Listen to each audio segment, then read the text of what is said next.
What's going on, all of you sexy bitches out there, bringing you another fantastic gameplay commentary. Got a fantastic article from The Verge written by Sam Bifford.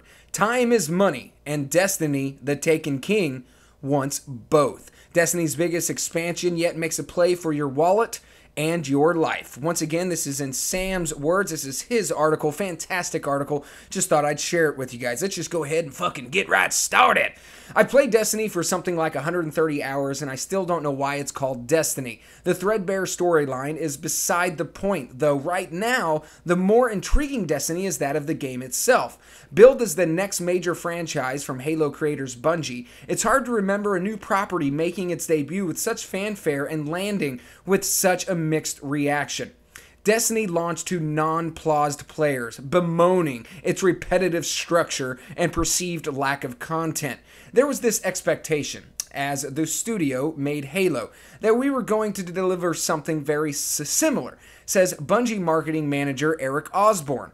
But as much as I and many others came to love the game, its design is not quite as mainstream as its marketing. And come September 15th, The Taken King, Destiny's biggest expansion yet, will have a couple of jobs to do: gain new players and keep the existing base from dropping off.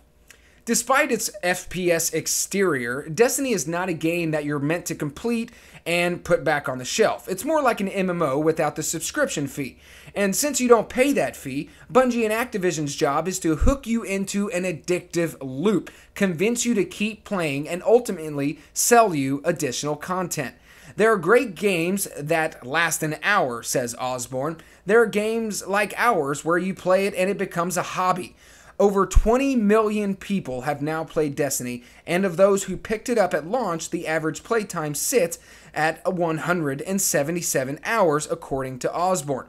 Destiny's runaway steam train of hype has helped sustain the game in one respect. A lot of players undoubtedly bought the season pass for the first two expansion packs without knowing anything about what was included, or even whether they'd even enjoy the base game in the first place.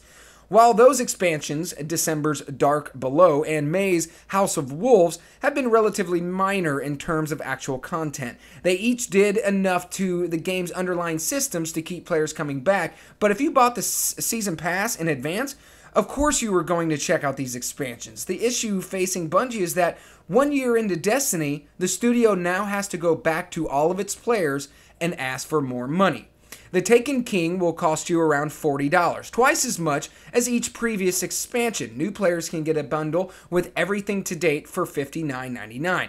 But it has a ton of extra content that, on paper at least, fits more with most players' traditional idea of value. By including more tangible additions like large playable areas, The Taken King might almost feel like a new game itself. First and foremost is what Osborne describes as a full campaign, offering an extensive amount of story missions centered around Oryx, a bat-like alien god who's built up an army called the Taken by ripping similar and familiar enemies out of the dimension and sending them back with new abilities.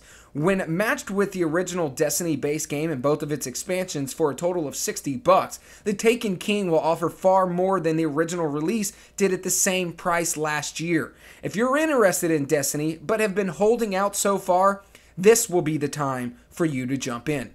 I played through a tranquilated version of the first new story mission, and although it doesn't reinvent too much about how Destiny works, gunplay remains best in class. Of course, it does feel flashier on a production level than just about anything in the base game. The storytelling continues the lively tone hit on the House of Wolves, with characters bouncing back and forth in your earpiece as you progress, though it wouldn't be Destiny without the odd, clunky line, "You killed my son, Crota." Oryx booms like a disappointed school principal at one point. Crota's the final boss in a raid called Crota's End, and he appears with Crota, son of Oryx, above his head. Thanks for the reminder. The biggest criticism on Destiny's original campaign was the lack of mission variety. Almost every objective involved placing ghosts, the diminutive Peter Dinklage voice robot next to an object of interest and fighting off waves of enemies while he worked. While the 2 expansions improve this a bit, Bungie is aiming for a lot more variety in The Taken King. We're treating the campaign very, very differently, says Osborne. It's going to be much more character and quest driven. You can see the evolution happening with the expansions, and we're really happy with what's going on. If you're still playing Destiny, though, you probably should be more concerned with the multiplayer-focused endgame content. The Taken King's biggest addition in that regard will be the 3rd raid, offering up another lengthy and complex mission requiring deep coordination between 6 players. Bungie isn't saying anything about this one yet, even refusing to confirm that somewhat predictable notion that it will involve taking on Oryx.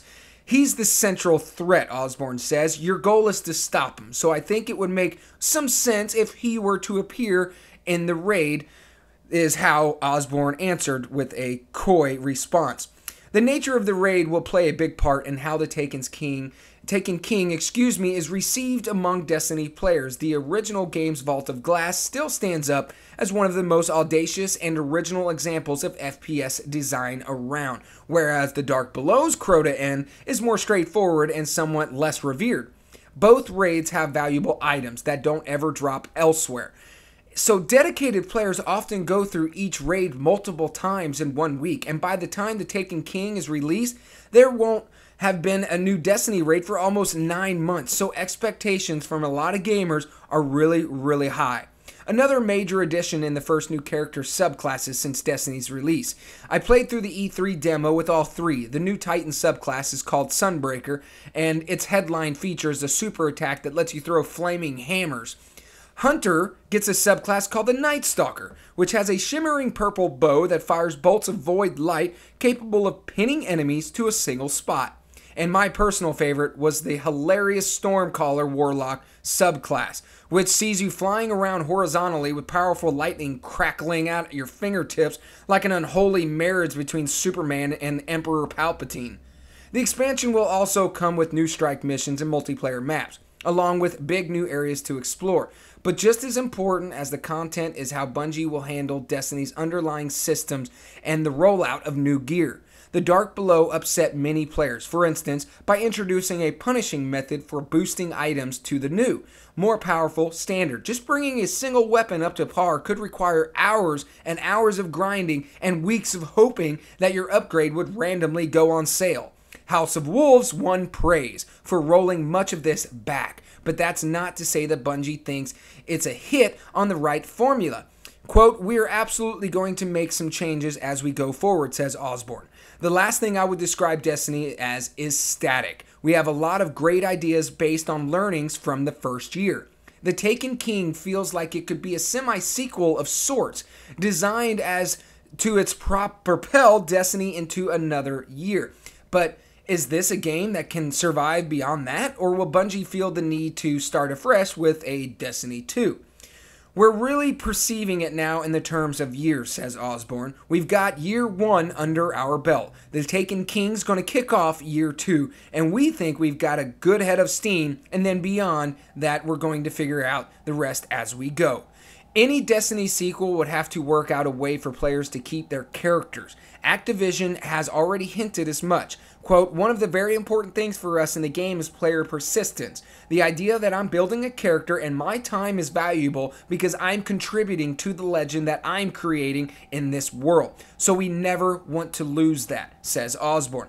But as for further, well, we'll see of that in the full sequel. Hopefully people have learned that we like to defy expectations. I think the Taken King is going to be a really big step forward, and from there we'll just keep moving forward.